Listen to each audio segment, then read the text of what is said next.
ओ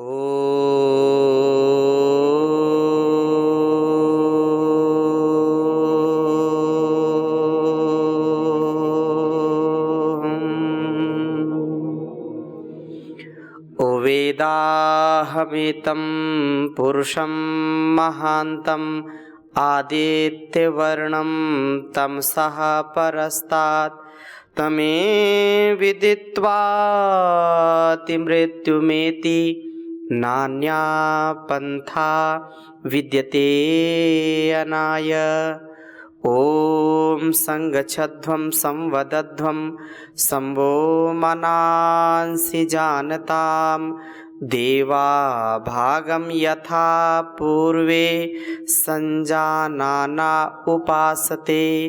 प्रेम से मिलकर चलो, बोलो सभी जानी बनो, पूर्वजों की भांति तुम कर्तव्य के मानी बनो, पूर्वजों की भांति तुम कर्तव्य के मानी बनो। ओम शांति शांति शांति।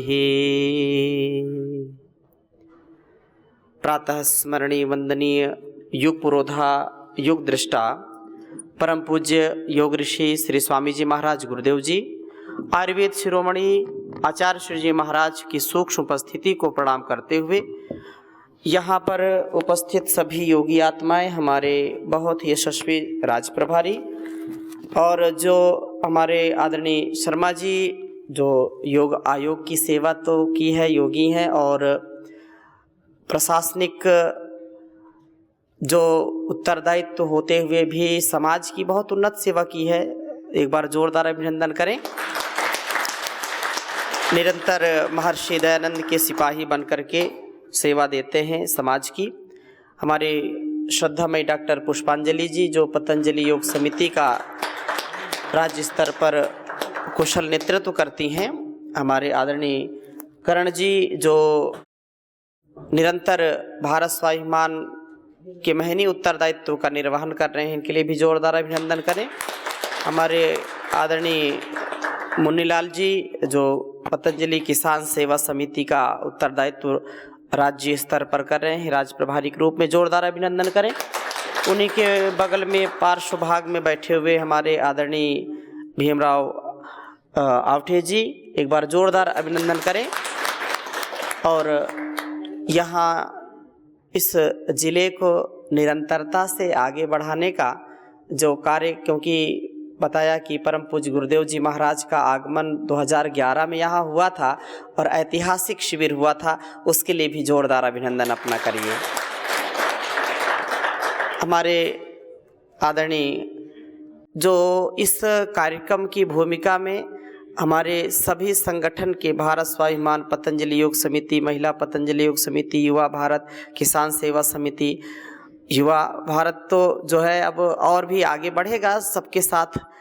आप अपने इस जीवन को गुरु के द्वारा दिए गए शक्ति सामर्थ्य के साथ उसको आगे लगा रहे हैं।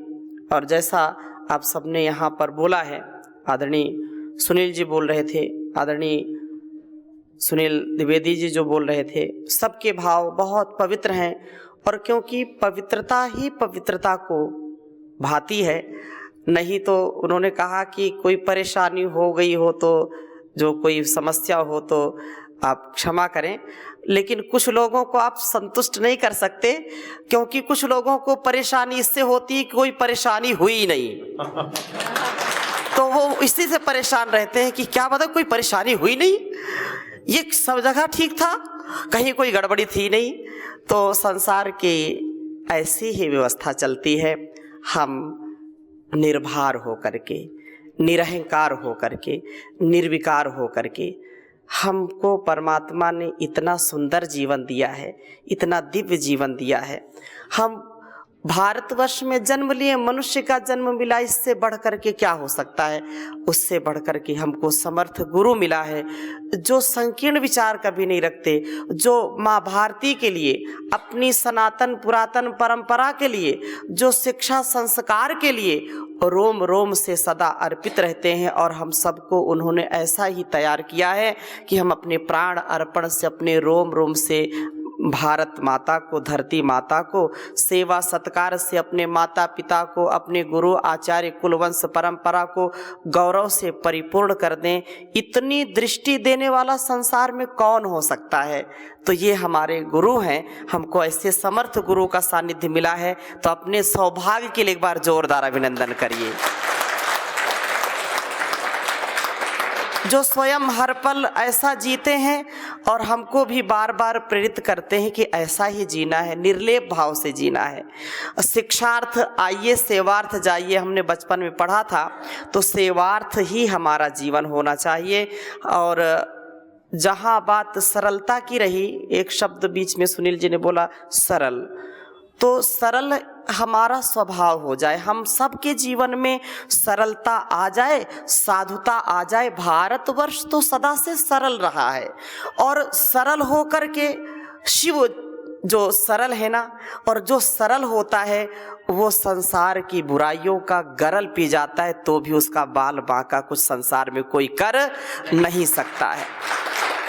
जो सरल नहीं है, जो सहनशील नहीं है, जो संवेदनशील नहीं है, जो विवेकशील नहीं है, जो अपने जीवन को शीलता से, धीरता से, वीरता से, गंभीरता से युक्त नहीं रखता, वो अपना भी कल्याण नहीं कर सकता, घर परिवार का कल्याण नहीं कर सकता, तो संसार का, देश और समाज का कैसे कल्याण करेगा?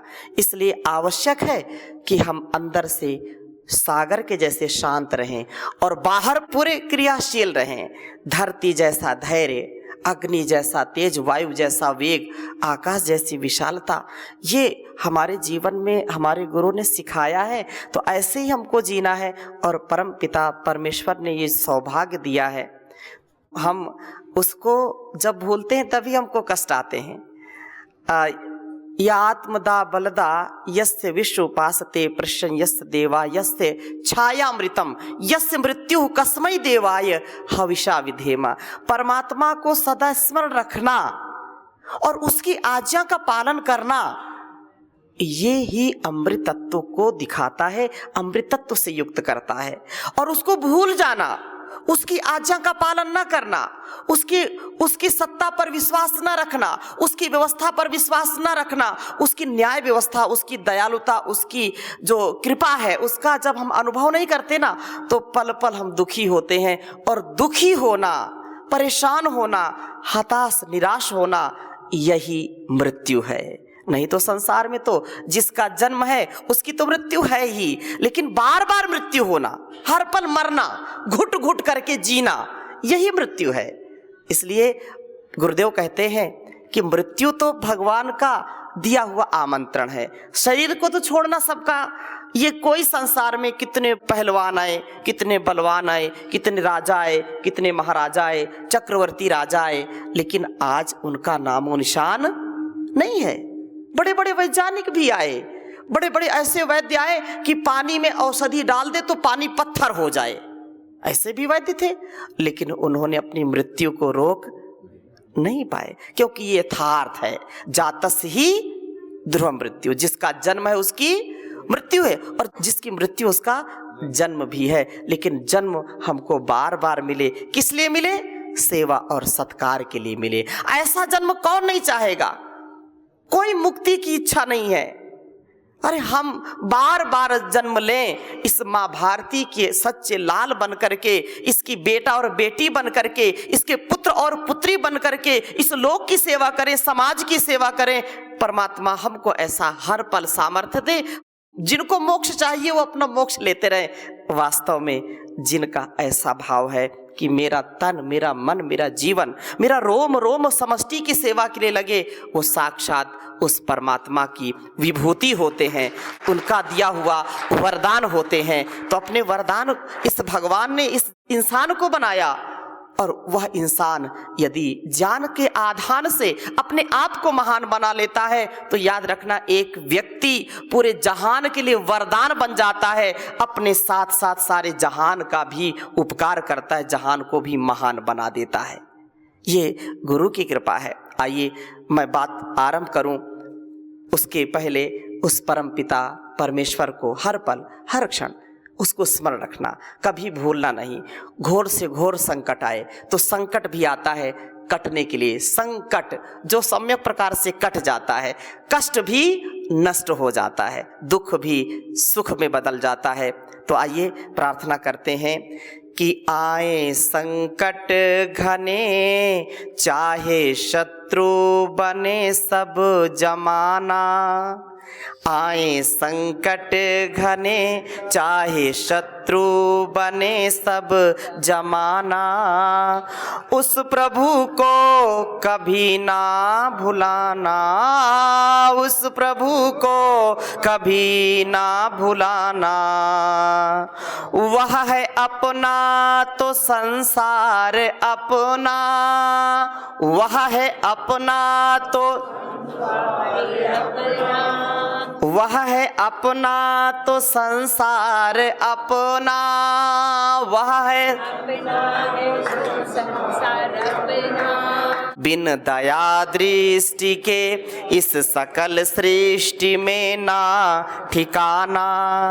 उस प्रभु को कभी ना भुलाना, उस प्रभु को कभी ना भुलाना। लाख बातों की एक बात है ये, लाख बातों की एक बात, उस प्रभु को कभी ना भुलाना, उस प्रभु को कभी ना भुलाना। उसको भूलें तभी कष्ट आवे, उसको काम क्रोधादि शत्रु सतावे, काम क्रोधादि काम क्रोधादि शत्रु सतावे, काम क्रोधादि शत्रु सतावे। कि बन के धर्मात्मा चित्त परमात्मा में लगाना, बन के धर्मात्मा चित्त परमात्मा में लगाना। उस प्रभु को कभी ना भुलाना, उस प्रभु को कभी ना। चाहो आए न दुख रोग कोई, चाहो आए न है जगानी जो तकदीर सोई, है जगानी जो तकदीर सोई। आप तो भक्ति से उस परम शक्ति के गीत गाना, आप तो भक्ति से उस परम शक्ति के गीत गाना। उस प्रभु को कभी ना भुलाना, उस प्रभु को कभी ना भुलाना। आए संकट घने, चाहे शत्रु बने सब जमाना। आए घने, चाहे शत्रु बने सब जमाना।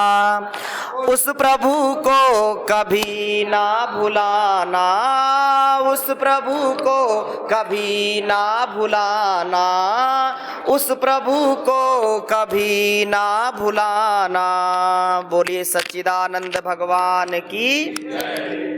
तो हम अपने कर्तव्य का पालन करें, ये हमारे लिए अत्यंत महनीय वरदान है। माता के रूप में, पिता के रूप में, पत्नी के रूप में, पति के रूप में, बेटा के रूप में, बेटी के रूप में, एक शिक्षक के रूप में अपने उत्तरदायित्वों का निर्वहन, जिस हम उत्तरदायित्व का पालन कर रहे हैं, निर्वहन कर रहे हैं, उसको हर हाल में हर काल में हमको निभाना, ये हमारा परम धर्म है, परम कर्तव्य है। ये सबसे बड़ा धर्म है और इस धर्म का निर्वहन करने वाला व्यक्ति कभी भी दुखी नहीं होता। क्यों? क्योंकि उसने अपना कर्तव्य किया है और फिर ईश्वर तो देगा ही देगा, जो कर्म करेंगे उसका परिणाम हमको मिलेगा ही मिलेगा। संसार की कोई ताकत कितनी भी कोशिश करे उससे बचा नहीं सकती है। हाँ, ये बात है, देर हो सकती है, अंधेर नहीं हो सकती है। हमारा देश ऋषियों का देश है, ये ऋषि प्रधान है, कृषि प्रधान है। सदा से ही, सदियों से यहाँ लाखों लाखों वर्ष बीत गए, करोड़ों वर्ष बीत गए, लेकिन यहाँ की जो शक्ति है, जो भक्ति है, जो हमारी संस्कृति है, जो संस्कार है, वो हमारे जीवन और जगत का उद्धार करने के लिए है। इसलिए हम इसको आत्मसात करके इस जहान को भी अच्छा कर सकते हैं। ऐसा सामर्थ्य हमको दिया ईश्वर ने, हमको हमारे गुरु ने ऐसा जो है सामर्थ्य दिया है। इसलिए हम पराधीनताओं को छोड़ करके अपने जीवन को ऐसे उत्साह से जिए जिसमें सेवा धर्म सबसे बड़ा धर्म है। सेवा धर्म सबसे बड़ा धर्म है। सेवा के लिए जीवन मिला है, साधना के लिए जीवन मिला है। सेवा, साधना, स्वाध्याय, सत्संग, ये सेवा और सुमिरन के लिए जीवन मिला है। तो हमको कभी भी इसमें आलस्य प्रमाद नहीं करना चाहिए। हाँ, कभी व्यस्तता बहुत है तो आप 2 घंटे तो करिए और कराइए योग। अपनी कक्षा को अपना तीर्थ बना लीजिए। आपकी योग कक्षा एक बहुत बड़ा चिकित्सालय है, बहुत बड़ा हॉस्पिटल है। वो हॉस्पिटल जहां पर लोग कमाई करते हैं, लेकिन आप कमाई नहीं, आप लोगों की भलाई के लिए योग कक्षा चलाते हैं। इसलिए आप, ये योग कक्षा आपका तीर्थ है। आप योग कक्षाओं में आपने हजारों लोगों को, लाखों लोगों को जो गुरुदेव बताते हैं, उस योग से, आयुर्वेद से, स्वदेशी से उनको नया जीवन देते हैं। किसी के जीवन को सुखमय बनाना ये पुण्य है कि पाप है? पुण्य। किसी को पथभ्रष्ट है वो, और उसको जो है गलत रास्ते पर है, उसको सही रास्ते पर लाना, ये पुण्य है कि पाप है? पुण्य। ये सबसे बड़ा पुण्य है। और यही कमाई हमारे साथ जाने वाली, दुनिया की कोई कमाई हम लेकर के नहीं जा सकते हैं। ईश्वर का जब तराजू तौलता है ना, तो ये नहीं तौलता कि कितने बड़े आपने मकान बनाए हैं, कितने बड़े आपने संसाधन खरीदे हैं, कितनी जो है जमीन जायदाद है, इसका वो मूल्यांकन नहीं करता। आपने क्या बीज बोया है, पाप के बीज बोए हैं या पुण्य के बीज बोए हैं, वो उस तराजू पर तौलता है कि आपने पुण्य किया है कि पाप किया, कितना पुण्य किया, कितना पाप किया, कितना धर्म किया, कितना अधर्म किया, कितना लोगों की भलाई की और कितना लोगों की बुराई की। इस तराजू में जो खरा उतरता है ना, तो वास्तव में वह परमात्मा जो सबका दाता है, विधाता है, वो न्यायकारी हमको न्याय देता है। इसलिए हम कभी भी भूल करके भी भूल ना करें। कभी हम किसी का अपमान, कभी किसी का दिल ना दुखाएं, कभी भी, क्योंकि हम तो योगी हैं। हम क्या हैं? योगी हैं। और योगी सब प्रकार के बुराइयों से दूर होता है। विकट संकट में भी, विषम परिस्थिति में भी कभी दुखी नहीं होता। न दुखी होता है, न दुखी होने देता है, न दुखी करता है किसी को। इसलिए अपनी संपूर्ण पराधीनताओं से मुक्त होना ही योगी होना है। अभी जैसे सुनील जी बोल रहे थे, हमारे सभी राज्य प्रभारी बोल रहे थे, तो योग का तात्पर्य क्या है? Divine transformation. क्या है?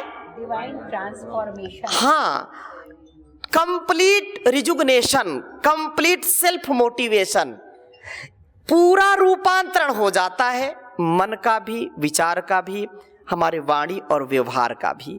तो हम ऐसे ही बने जैसे हमारे सब ऋषि मुनि होते थे। जो ऋषि मुनियों जैसा भाव चेतना में रहता ना, तो ऋषि मुनियों जैसी उसकी संतान हो जाती है। उसका भाव विचार श्रेष्ठ होगा तो दिव्य संतान होगी, दिव्य संतान होगी तो घर परिवार भी दिव्य होगा, घर परिवार दिव्य है तो समाज भी दिव्य होगा। समाज दिव्य है तो राष्ट्र भी क्या होगा? दिव्य होगा। इसलिए एक बार भी गलत विचार नहीं, एक बार भी गलत आहार नहीं, गलत व्यवहार नहीं, संपूर्ण सब कुछ उसी को सौंप करके बस प्रभु का ध्यान करना, गुणगान करना, ये साधना है। देखो, एक साधना तो ये है कि हिमालय में चले गए, वहां साधना किया, कुछ जो है सन्यासी बन गए, बोले तो साधना करते हैं, लेकिन सब कपड़े बदलने से कोई सन्यासी नहीं होता है। सन्यास का मतलब क्या है? सम्यक न्यासः सन्यासः। जो अच्छी प्रकार से संसार के जो भोग विलास है, संसार का जो आकर्षण है, उससे जो अपने आप को डिटैच कर लेता है, वो क्या है? सन्यासी है। ये एक तो सिंबल है, ये एक पहचान है, उसका एक चिन्ह है, लेकिन अंदर से सन्यास होना चाहिए। अंदर से सन्यास एक परिवार का व्यक्ति भी ले सकता है, ब्रह्मचर्य से युक्त जीवन जी सकता है, संयम से युक्त जीवन जी सकता है, संसार में रह करके भी डिटैच हो सकता है। Complete attachment with complete detachment. हम अटैच होते हैं और इतना अटैच होते हैं कि फिर दुखी हो जाते, होते कि नहीं होते? तो हम संसार को छोड़ नहीं सकते, लेकिन संसार में ऐसे रहें जैसे जल में कमल का फूल रहता है। कमल का फूल रहता है, लेकिन उसको कोई कीचड़ छू भी नहीं सकता, कभी उसको जो है कोई गंदगी लग नहीं सकती है। तो ऐसे जीवन को जीना संपूर्ण पराधीनताओं से, मन की पराधीनता, वाणी की पराधीनता। लोग बोलते क्या करें, मन मानता नहीं है। मन तो उल्लू का पट्टा है, मन यहाँ नहीं जाता, वहाँ नहीं जाता। क्या करें, अच्छी वाणी बोलना चाहते हैं लेकिन निकल जाती है गड़बड़। ये वाणी की पराधीनता है। अपनी वाणी को, अपने मन को हम कंट्रोल में रखने वाले बने, अपनी इंद्रियों को नियंत्रण में रखने वाले बने, अपने व्यवहार को क्या करें, हम बहुत ज़्यादा जो है वो हो जाते हैं, प्रभावित हो जाते हैं। याद रखना, अभाव में, किसी के प्रभाव में, किसी के दबाव में या अभाव में योगी कभी तनाव में नहीं आता है। किसी ने दबाव दे दिया तो तनाव आ गया, किसी के प्रभाव में आ गए तो तनाव आ गया। ये योगी का स्वभाव नहीं हो सकता है।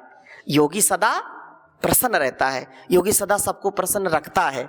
लाख मुसीबतें आए तो भी कोई गम नहीं।